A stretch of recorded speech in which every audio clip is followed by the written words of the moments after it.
Oke teman-teman, kembali lagi bersama saya di channel Korenaru. Pada pertemuan kemarin kita membahas tentang lebih efektif mana antara toko offline dengan toko online. Ya baik, teman-teman, kita lanjutkan. Mungkin ini pendapat masing-masing ya teman-teman.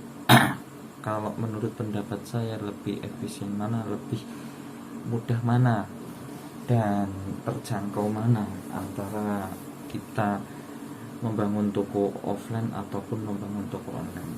Jadi kalau membangun toko offline itu kita perlu modal ininya ya teman-teman, bahannya ini semuanya, ataupun butuh sewa, itu belum barang dagangannya, baru bahan pokoknya. Untuk proses pembangunannya belum menggaji karyawannya, dan kalau membangun sebuah rumah perlu membayar pekerjanya, tukangnya, dan lain sebagainya. Nah, ini kalau menurut pendapat saya teman-teman, kalau disuruh milih, mendingan untuk saat ini lebih pilih membangun toko offline ataupun toko online. Menurut berdasarkan pengalaman pribadi saya ya teman-teman. Jadi ketika saya melihat di sekitar daerah saya, itu banyak orang-orang yang nyewa ruko seharga 20 juta dalam 1 tahun, nyewa ruko seharga 50 juta dalam 1 tahun. Kemudian ada yang nyewa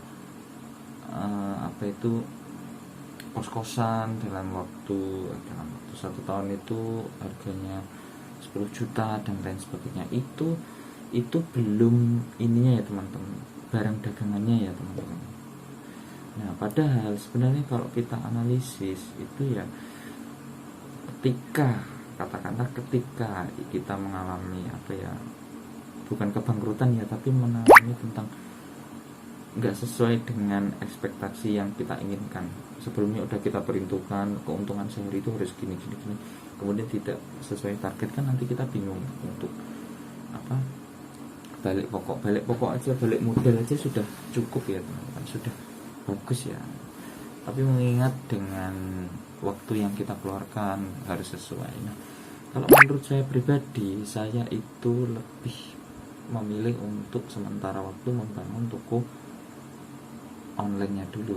Ketika online sudah sukses, baru kita offline-nya, bangun toko offline-nya. Jadi gini ya, berdasarkan pengalaman saya ya teman-teman. Jadi dulu saya punya angan-angan pengen membangun toko offline, tapi setelah saya pikir-pikir, saya lebih memilih toko online karena yang pertama,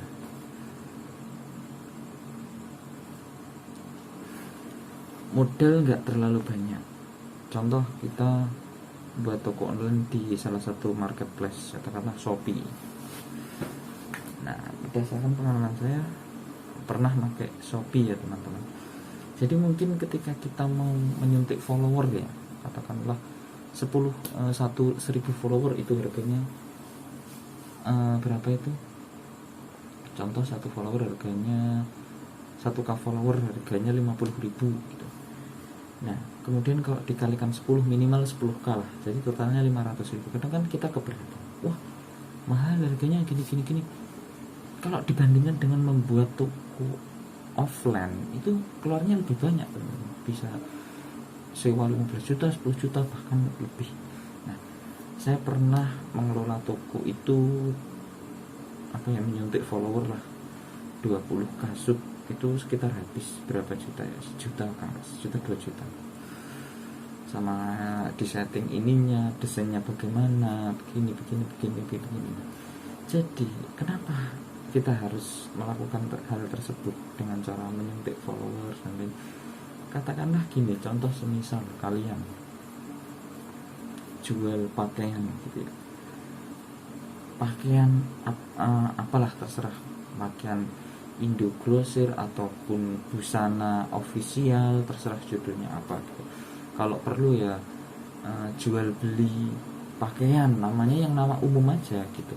Nah, ketika zaman sekarang itu konsumen itu mereka lebih percaya dengan akun-akun yang sudah followernya banyak. Nah, akunnya followernya banyak, jadi ketika nanti mengunjungi toko kalian, karena di fitur Shopee itu ada ini ya, iklan gratis ya, kalian bisa mengiklankan gratis sehari itu maksimal setiap 4 jam sekali itu kita bisa mempromosikan dan maksimal 5 produk. Kita tinggal up terus, ketika orang ngeklik toko kalian, wah ini tokonya followernya banyak, pasti trusted. Nah di situ pasti cuan akan datang banyak. Saya pernah mengalami sampai sampai saya bingung sendiri, ini padahal saya modal kayak gini tapi kenapa ada gitu, pelanggannya itu ada, konsumennya itu ada. Ya karena itu tadi, yang pertama followernya banyak gitu. Dan ini teman-teman,